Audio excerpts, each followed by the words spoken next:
ಕೃಷ್ಣನ ನಾಡು ಉಡುಪಿಯ ಕೃಷ್ಣಾಪುರ ಮಠದ ಪರ್ಯಾಯ ಮಹೋತ್ಸವಕ್ಕೆ ಕ್ಷಣಗಣನೆ ಆರಂಭವಾಗಿದೆ. ಪರ್ಯಾಯ ಮಹೋತ್ಸವಕ್ಕೆ ಉಡುಪಿ ನಗರ ಮಧುವಣಗಿತ್ತಿಯಂತೆ ಸಿಂಗಾರಗೊಂಡಿದ್ದು ಇಂದಿನಿಂದಲೇ ಕಾರ್ಯಕ್ರಮಗಳು ಆರಂಭಗೊಂಡಿದೆ. ನಾಳೆ ಮುಂಜಾನೆ ಕೃಷ್ಣ ಮಠದ ಅಧಿಕಾರ ಅದಮಾರು ಮಠದಿಂದ ಕೃಷ್ಣಾಪುರ ಮಠಕ್ಕೆ ಹಸ್ತಾಂತರವಾಗಲಿದೆ.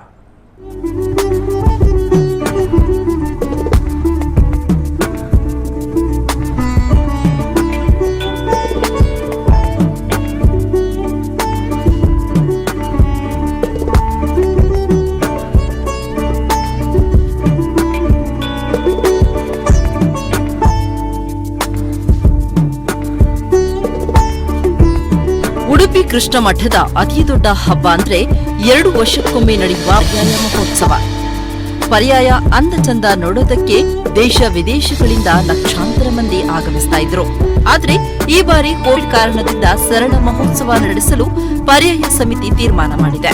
ಇದಕ್ಕೆ ಪೂರ್ವಭಾವಿಯಾಗಿ ಈಗಾಗಲೇ ಮಠದಲ್ಲಿ ಧಾರ್ಮಿಕ ಕಾರ್ಯಕ್ರಮ ನಡೆಯುತ್ತಾ ಇದ್ದು, ಇಂದು ಮಧ್ಯರಾತ್ರಿಯೇ ಕೃಷ್ಣಾಪುರ ಮಠದ ಸಾಗರ ಶ್ರೀಗಳು ಪೀಠಾರೋಹಣ ಮಾಡಲಿದ್ದಾರೆ. ಕಾಪು ದಂಡತೀರ್ಥದಲ್ಲಿ ಪವಿತ್ರ ಸ್ಥಾನ ಪೂರೈಸಿ ಉಡುಪಿಯ ಜೋಡುಕಟ್ಟೆಯಲ್ಲಿ ಪಟ್ಟದ ದೇವರ ಪೂಜೆ ನಡೆಸಲಿದ್ದಾರೆ. ಬಳಿಕ ವೈಭವದ ಮೆರವಣಿಗೆ ಮೂಲಕ ಕೃಷ್ಣ ಮಠಕ್ಕೆ ಬಂದು ಕ್ಷಯ ಪಾತ್ರೆ, ಸಟ್ಟುಗ, ಕೀಲಿಕೈ ಹಸ್ತಾಂತರ ನಡೆಯಲಿದೆ. ಬಳಿಕ ಮಠದ ರಾಜಾಂಗಣದಲ್ಲಿ ವೈಭವದ ದರ್ಬಾರ್ ನಡೆಯಲಿದೆ.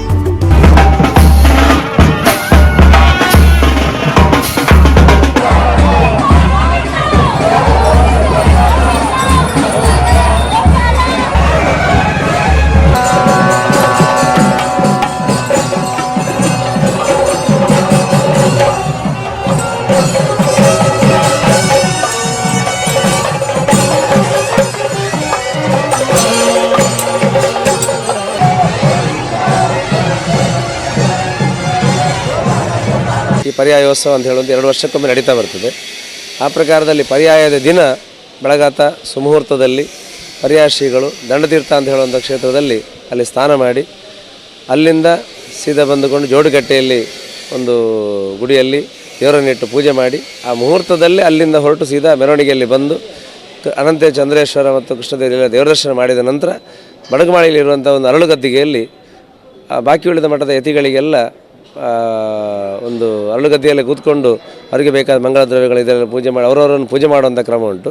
ಅದಾದ ನಂತರ ಸೀದಾ ಇಲ್ಲಿ ಬಂದು ರಾಜಾಂಗಣದಲ್ಲಿ ದರ್ಬಾರ್ ಅಂತ ಹೇಳುವಂಥದ್ದು. ಈ ದರ್ಬಾರಲ್ಲಿ ಎಲ್ಲ ಯತಿಗಳು ಸಹ ಕೂತ್ಕೊಂಡಿರ್ತಾರೆ. ಮತ್ತೊಂದು ವಿಶೇಷವಾಗಿ ಸಾಧಕರಿಗೆ ಸನ್ಮಾನ ಮಾಡುವಂಥ ಗುರುಗಳಿಂದ ವಿದ್ವಾಂಸರಿಗೆ ಸಾಧಕರಿಗೆ ಸನ್ಮಾನ ಮಾಡುವಂಥದ್ದು ಅಂತ ಇರ್ತದೆ. ಅದು ಒಂದು 6:45 ಗಂಟೆಯಿಂದ 8:30 ಗಂಟೆ ತನಕ ದರ್ಬಾರಲ್ಲಿ ನಡೆಯುವ ಕಾರ್ಯಕ್ರಮ.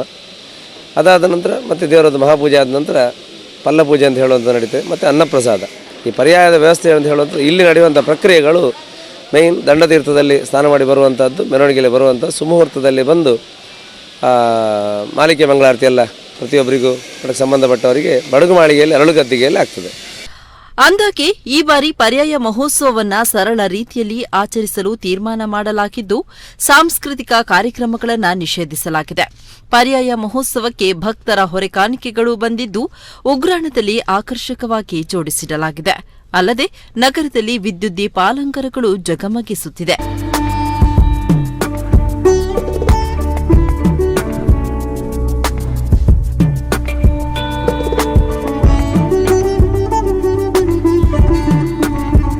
ಲಕ್ಷಾಂತರ ಜನ, ಕೋಟ್ಯಂತರ ಜನ ಕೃಷ್ಣ ಭಕ್ತರು ಈ ಕ್ಷಣಗಳನ್ನು ಕಣ್ಣಲ್ಲಿ ತುಂಬಿಕೊಳ್ಳಲಿಕ್ಕೆ ಕಾತರದಿಂದ ಕಾಯ್ತಾ ಇರುವ ಹೊತ್ತಿನಲ್ಲಿ ಅದಕ್ಕೆ ಪೂರಕವಾಗಿ ಒಂದಷ್ಟು ಸಂಭ್ರಮದ ಸಿದ್ಧತೆಗಳನ್ನು ನಾವು ಮಾಡಿಕೊಂಡಿತ್ತು.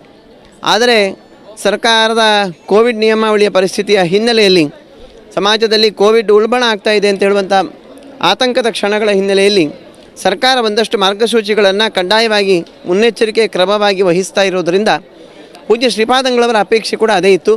ಆ ನಿಟ್ಟಿನಲ್ಲಿ ಸರ್ಕಾರ ಕೈಗೊಳ್ಳುವಂಥ ಉಪಕ್ರಮಗಳಿಗೆ ಪೂರ್ಣ ರೂಪದ ಸಹಕಾರವನ್ನು ನೀಡಬೇಕಾದಂಥದ್ದು ನಮ್ಮೆಲ್ಲರ ಪ್ರಥಮ ಆದ್ಯತೆ ಆಗಬೇಕು ಅಂತೇಳಿ ಪೂಜ್ಯ ಶ್ರೀಪಾದಂಗಳವರ ಆದೇಶದ ಅನುಸಾರ ಸರ್ಕಾರಗಳ ಆದೇಶಗಳಿಗೆ ತಲೆಬಾಗಿ ನಮ್ಮ ವೈಭವದ ಉತ್ಸವದಲ್ಲಿ ಒಂದಷ್ಟು ಕಡಿತಗಳನ್ನು ಮಾಡಿಕೊಂಡು ತೀರ ಸಾಂಪ್ರದಾಯಿಕತೆಗೆ ಒತ್ತು ಕೊಟ್ಟು ಸರಳ ಪರ್ಯಾಯೋತ್ಸವ ಮೆರವಣಿಗೆ ಮತ್ತು ಪರ್ಯಾಯ ದರ್ಬಾರ್ ಸಭೆಯನ್ನು ನೆರವೇರಿಸಲಿಕ್ಕೆ ನಾವು ಸಂಕಲ್ಪ ಮಾಡಿದ್ದೇವೆ.